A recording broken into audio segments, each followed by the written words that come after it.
अस्सलामुअलैकुम dear students, welcome to our YouTube channel nursing with Sadaf Ikram. तो आज हम डिस्कस करेंगे HIV AIDS. What is HIV and what is AIDS, जो कि हमारी डाओ की पीपीटी है, BSN थर्ड सेमेस्टर की है और अकॉर्डिंग फाइनल की है। तो सबसे पहले देख लेते हैं what is HIV ads.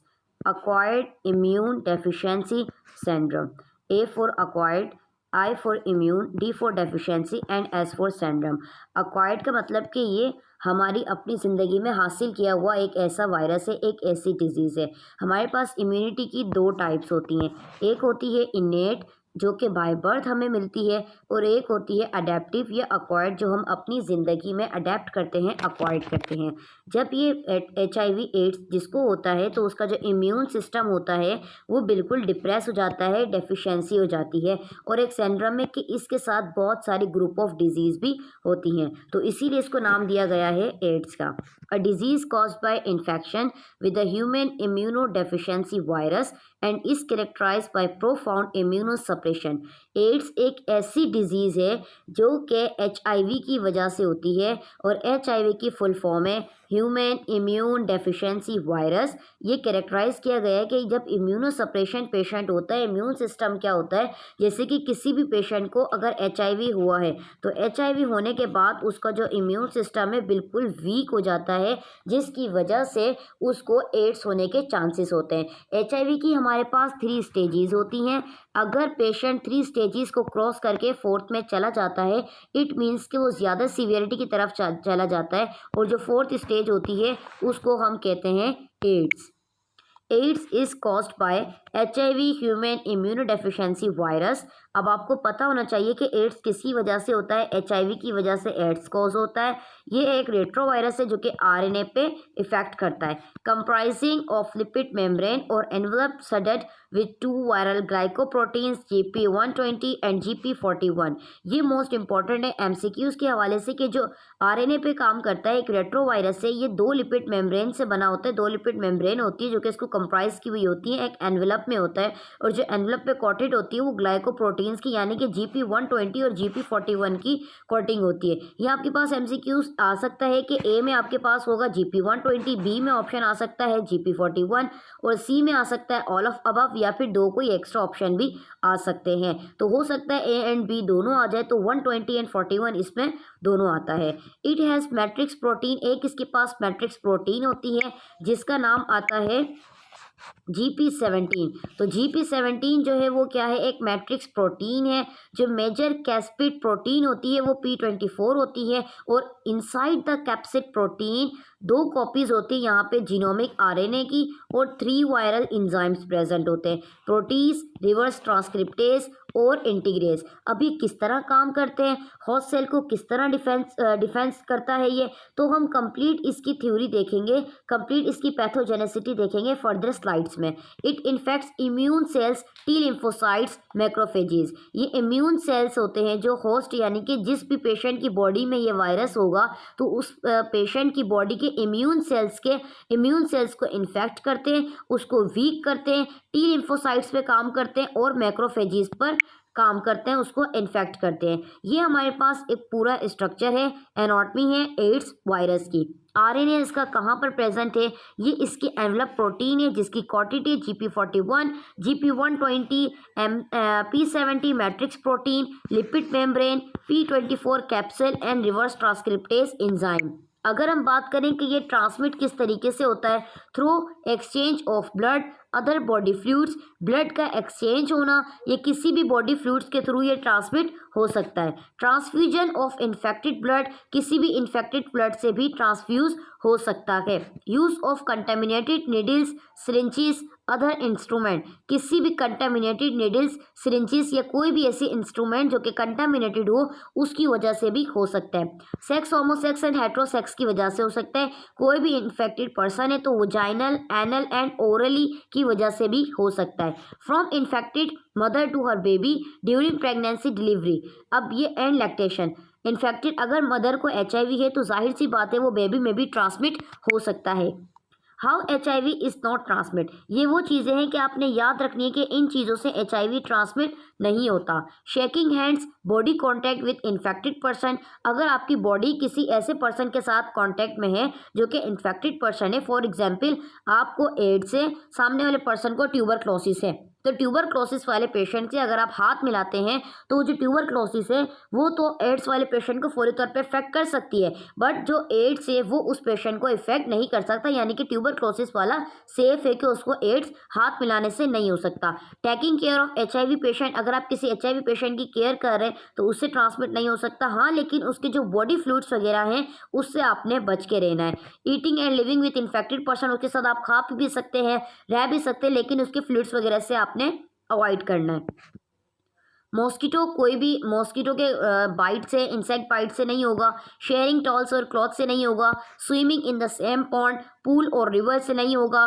Kissing और हगिंग से नहीं होगा। Eating together, caring for an infected person, working living with an infected person.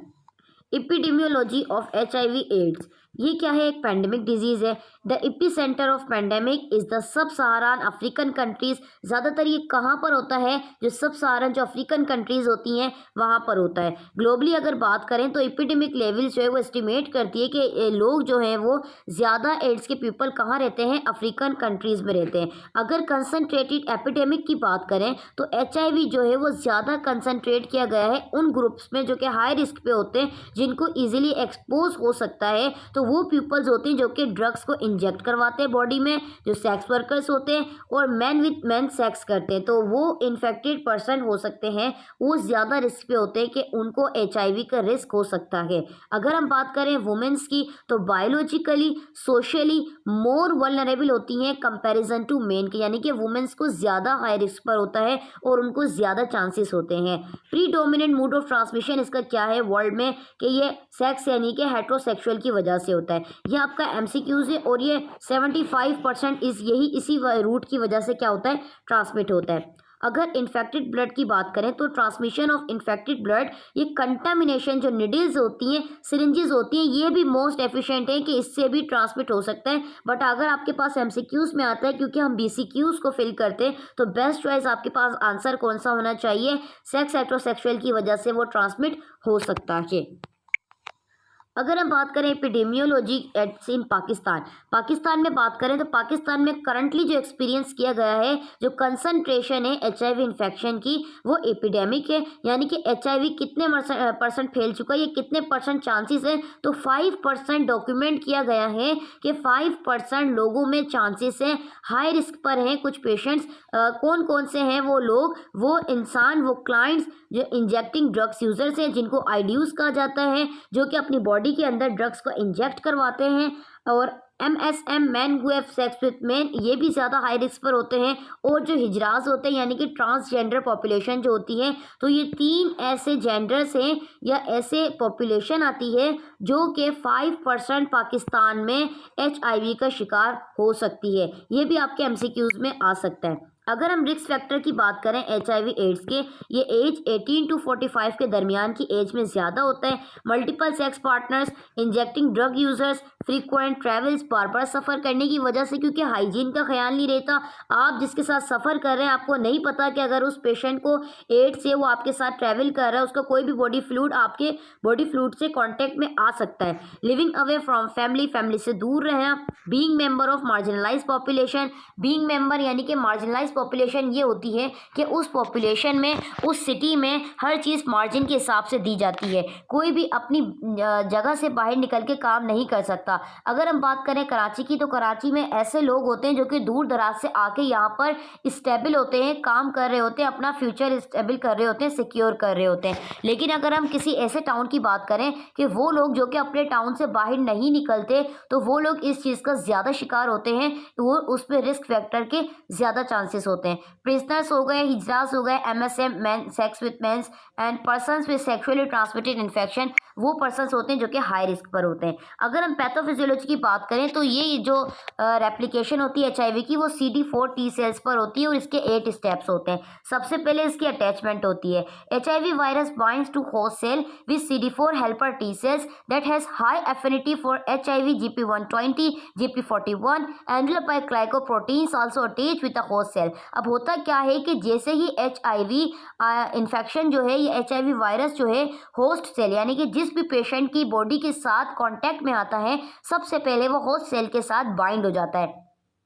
जो होस्ट सेल के साथ, जैसे कि मैं या आप, आपकी बॉडी के अंदर जो इम्यून सिस्टम है, इम्यून सिस्टम के जो सेल्स है CD4 सेल्स, HIV आके उसके साथ बाइंड हो जाएगा। उसके अंदर हाई एफिनिटी होती है। हमने फार्माकोलॉजी में पढ़ा था एफिनिटी क्या होती है और एफिकेसी क्या होती है। जिस ड्रग्स की एफिनिटी अच्छी होगी उसकी एफिकेसी भी अच्छी होगी। मतलब जो ड्रग्स अपने रिसेप्टर के साथ जितने अच्छे तरीके से बाइंड होगी उतने ही अच्छे तरीके से वो अपना इफेक्ट कर सकती है। बट अगर उसकी एफिनिटी अच्छी नहीं होगी तो उसकी एफिकेसी भी अच्छी नहीं होगी।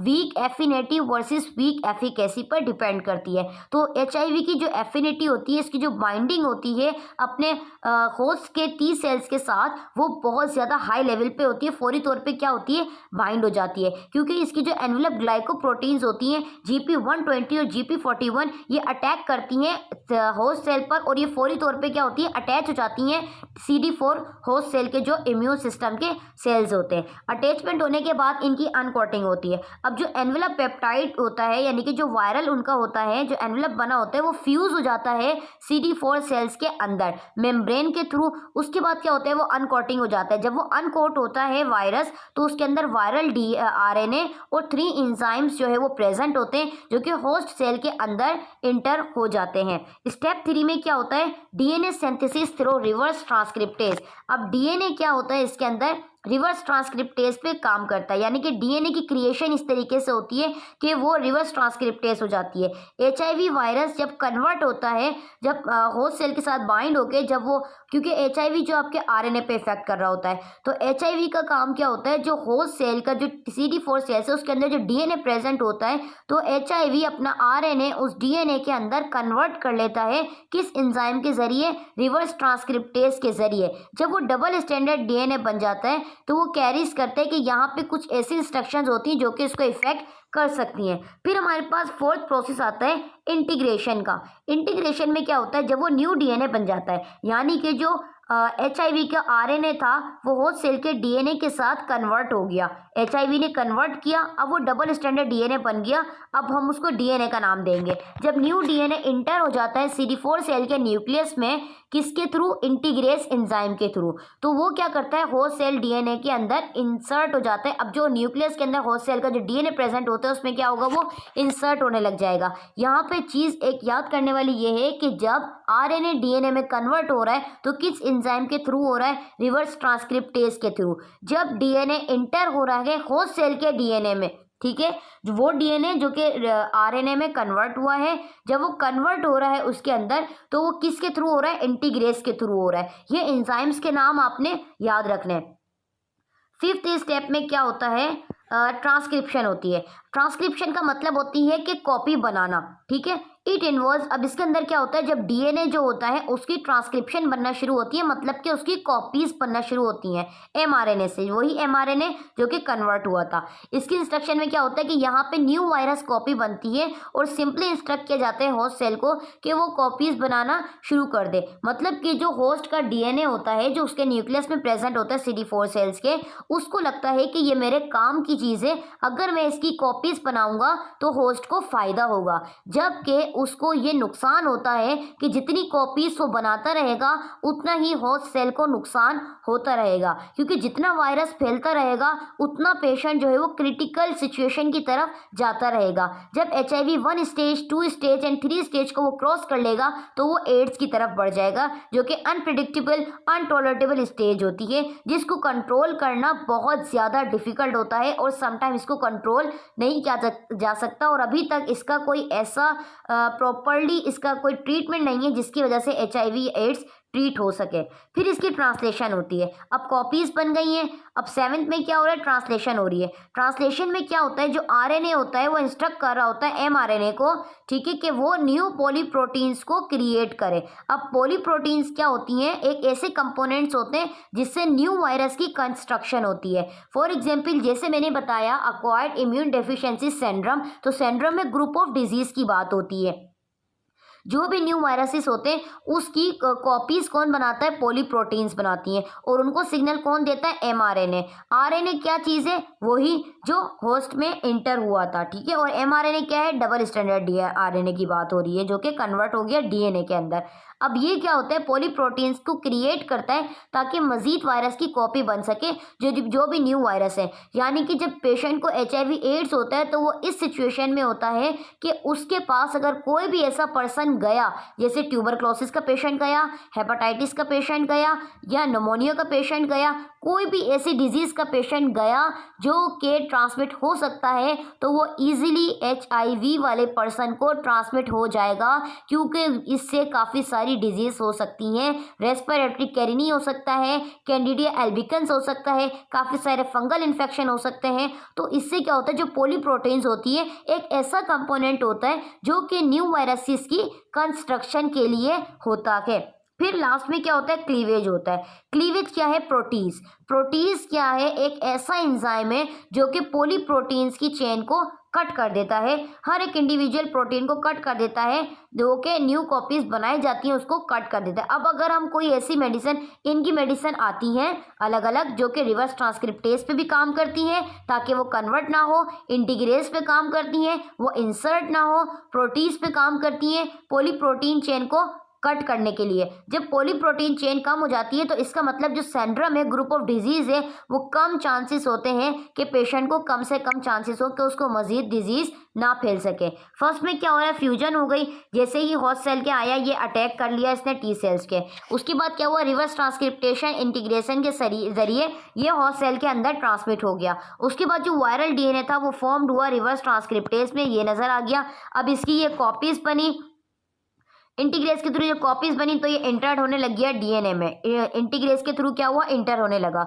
जब न्यू वायरल आरएनए बना तो वो जीनोमिक आरएनए बन गया और एक वायरल प्रोटीन बन के तैयार हो गई। जो न्यू वायरल प्रोटीन बनी है वो सेल सरफेस की तरफ मूव करती है, इमेच्योर एचआईवी फॉर्म्स बनाना शुरू कर देती है, यानी कि अभी मैच्योरिटी उनकी हुई नहीं है लेकिन एचआईवी वायरस कॉपीज बन चुकी हैं। फिर जो वायरस मैच्योर हो जाता है प्रोटीज के थ्रू, तो हर एक इंडिविजुअल से उससे क्या होता है, यानी कि हर एक वायरस से क्या होता है, प्रोटीन रिलीज होना शुरू हो जाती हैं जो कि मजीद अटैक कर रही होती हैं।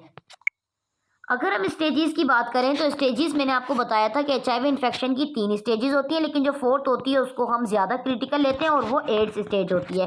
1 का नाम क्या है, प्राइमरी एचआईवी इन्फेक्शन, इसको अक्यूट रेट्रोवायरल सिंड्रोम भी कहा जाता है। ये भी मोस्ट इंपॉर्टेंट है for your MCQs in exams, ये भी पता होना चाहिए। Sero conversion 2nd stage, asymptomatic HIV infection 3rd stage, and 4th is the last symptomatic HIV infection, which is also called AIDS stage. Primary HIV infection acute retroviral syndrome में क्या होता है, acute retroviral syndrome में ये होता है कि ये एक फर्स्ट स्टेज होती है इन्फेक्शन की जो कि ह्यूमन इम्यूनोडेफिशिएंसी वायरस के साथ होती है। इसका जो इंक्यूबेशन पीरियड होता है वो 2 से 4 हफ्ते होता है। इसमें हाई वायरल लोड होता है, 1 लाख कॉपीज इसके अंदर होती हैं, CD4 सेल्स इसमें कम हो जाते हैं। ये वेरी करता है कि ये 6 दिन में भी चेंज हो सकता है या फिर 6 महीने भी इसको लग सकते हैं। इसके अंदर फ्लू लाइक सिम्टम्स होते हैं, फीवर, हेडेक और sore throat, skin rashes, enlargement of lymph nodes, self limiting symptoms and disappear with in 1 to 2 weeks. Self limiting symptoms क्या है, खुद से चिड़चिड़ाहटपन महसूस होना, खुद से नफरत होने लगती है, इंसान को अजीब चिड़चिड़ाहटपन होने लगती है और ये 1 से 2 हफ्ते में डिसअपेयर भी हो जाते हैं, फिर से आ जाते हैं, तो ये 6 महीने लगातार चलते रहते हैं यही सिम्टम।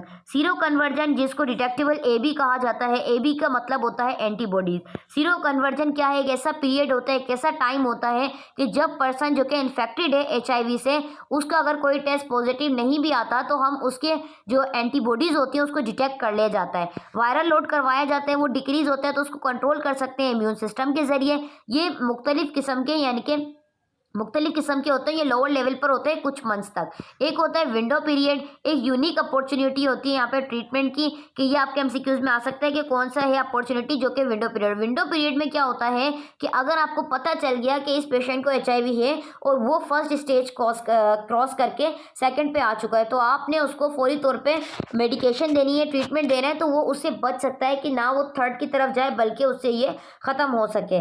इसमें अपेयरेंस होती है जब हम ये टेस्ट वगैरह करवाते हैं, जो सीरो कन्वर्जन स्टेज होती है, जो भी एंटीबॉडीज पेशेंट की बॉडी फ्लूइड्स में प्रेजेंट होती है उसकी अपेयरेंस होना स्टार्ट हो जाती है। एंटीबॉडीज अपेयर होती हैं 6 हफ्ते या फिर 6 महीने के बाद, और सेवरल मंथ्स तक जो HIV है ये उसकी बॉडी में रहता है। फिर अगर हम बात करें एसिम्प्टोमेटिक HIV इन्फेक्शन की, ये एक लेटेंट पीरियड होता है। लेटेंट पीरियड का मतलब ये कि पेशेंट की बॉडी के अंदर डिजीज प्रेजेंट है, लेकिन जब पेशेंट आपके सामने खड़ा होगा तो आपको नहीं लगेगा कि उसको कोई डिजीज है, वो बिल्कुल फिट फाट होगा और बिल्कुल उसकी ना फेस से एक्सप्रेशन से पता चलेगा, ना उसको फिजिकली आपको इस तरह लगेगा कि उसको कोई प्रॉब्लम है, कोई साइन एंड सिम्टम नजर नहीं आएंगे, लेकिन वो डिजीज उसकी बॉडी में प्रेजेंट होगी। कोई सिम्टम्स नहीं होते इसमें, कोई साइन ऑफ डिजीज नहीं होता। जो इन्फेक्टेड पर्सन होता है बिल्कुल ऑल राइट, परफेक्ट, गुड लगेगा।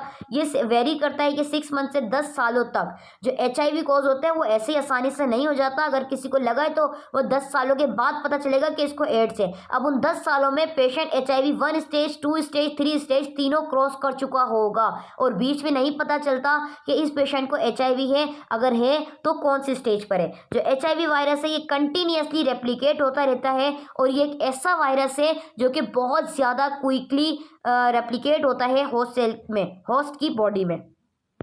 जो CD4 सेल्स होते हैं उनकी काउंट जो होती है वो 800 से लेके 1000 तक नॉर्मल होती है, तो इसमें कम हो जाती है 200 सेल्स माइक्रोलीटर हो जाती है। अगर हम सिम्टोमेटिक HIV इन्फेक्शन 8 स्टेज की बात करें तो ये सिम्टोमेटिक स्टेज होती है जो कि स्टार्ट होती है CD4 सेल्स जो है इसमें गिरना शुरू हो जाते हैं। इसमें कितने गिर जाते हैं? 200 सेल्स माइक्रोलीटर गिर जाते हैं। With low levels of CD4 the risk of death and opportunistic infection increase significantly. जब CD4 सेल्स कम हो जाते हैं तो ज़्यादा चांसेस होते हैं कि पेशेंट की डेथ भी हो सकती है, या फिर जितने भी अपॉर्चुनिस्टिक इन्फेक्शन होते हैं, अपॉर्चुनिस्टिक इन्फेक्शन का मतलब यह है ट्यूबरक्लोसिस के वाले के साथ बैठो ट्यूबरक्लोसिस हो जाएगी, हेपेटाइटिस वाले के साथ बैठो हेपेटाइटिस हो जाएगा, कोरोना वाले के साथ बैठो कोरोना हो जाएगा। काफ़ी सारी ऐसे इन्फेक्शन होते हैं कि आप साथ में बात करने से, बैठने से वो भी इन्फेक्शन आपको लग सकते हैं, क्योंकि उस वक्त पेशेंट ज़्यादा रिस्क पे हो सकता है। अगर वो पेशेंट ज़्यादा हुजूम में जाएगा, हुजूम में नहीं पता कि कोई ऐसा मरीज़ है जिसको कोई भी डिजीज़, कोई भी प्रॉब्लम हो सकती है, जबकि उन हुजूम वालों को भी नहीं पता होता कि यहाँ पे कोई ऐसा पेशेंट है कि यहाँ पे किसी को एड्स भी हो सकता है। जिसको एड्स होगा उसको पता होगा कि उसको एड्स है, तो उस हुजूम में, उस क्राउड कम्युनिटी में, उस सोसाइटी में अगर किसी पेशेंट को कोई भी ऐसा इन्फेक्शन है जो कि इजीली ट्रांसमिट हो सकता है पर्सन टू पर्सन, तो वो एड्स वाले पेशेंट को ट्रांसमिट हो जाएगा। लेकिन जो एड्स है वो किसी दूसरे पर्सन को उस कम्युनिटी में, उस सोसाइटी में, उस क्राउड वाली जगह पर वो ट्रांसमिट नहीं होगा। Without antiviral therapy this phase can lead to death in 2 to 3 years। अगर इसमें किसी भी किस्म की एंटीवायरल थेरेपी नहीं दी गई तो ये 2 से 3 सालों के अंदर पेशेंट की डेथ भी हो सकती है। कौन कौन से ऐसे अपॉर्चुनिस्टिक इन्फेक्शन है जिनकी डेवलपमेंट हो सकती है? जैसे कि कैंडिडियासिस यानी कि ओरल एसोफेजियल, ये एक इन्फेक्शन है, फंगल इन्फेक्शन हो सकता है जिसमें जो जबान होती है यानी कि ओरली जो होती है उसमें वाइट पैचेस बन जाते हैं। Tuberculosis, pneumocystis carinii, toxoplasmosis, cryptococcal infection fungal infection है। माइकोबैक्टीरियम एवियम, साइटोमेगालोवायरस इन्फेक्शन यानी कि herpes virus, and Kaposi's sarcoma cancer है। कापोसिस सार्कोमा क्या है? कैंसर है। कापोसिस जो है इन्होंने फर्स्ट डिस्क्राइब किया था कि ये कौन सा कैंसर है, किस टाइप का होता है, तो जिन्होंने डिस्क्राइब किया था वो डॉक्टर मेनिनिस कार्पोसी थे, कापोसी, तो उनका नाम इसी पे डिपेंड किया गया, तो इसीलिए इसको कापोसिस सार्कोमा भी कहा जाता है। ये candidiasis oral oesophageal fungal infection है। और ये हमारे पास है न्यूमोसिस्ट कैरिनी, सीने का जकड़ जाना, ये कापोसिस सार्कोमा है। इस तरह के स्किन रैशेस हो जाते हैं स्किन पर, और इस तरह से ओरल कैविटी में भी हो जाते हैं। अगर हम बात करें एड्स डेफिनेटिंग इलनेस की, सीवियर वेट लॉस होना शुरू होता है, बार बार डायरिया होता है, न्यूमोसिस्ट कैरिनी न्यूमोनिया होता है, बार बार एसोफेजियल कैंडिडियासिस होता है, कापोसिस सार्कोमा हो सकता है, और क्रिप्टोकोकल मेनिंजाइटिस होता है। क्रिप्टोकोकल एक ऐसा इन्फेक्शन है जो कि ब्रेन की मेनिंजीज की जो मेम्ब्रेन होती है वहाँ पे इन्फ्लेमेशन कॉज करवा देता है। Inflammation of the meninges of your brain is called meningitis. तो ये जो इन्फेक्शन है क्रिप्टोकोकल मेनिंजाइटिस ये ब्रेन में होता है।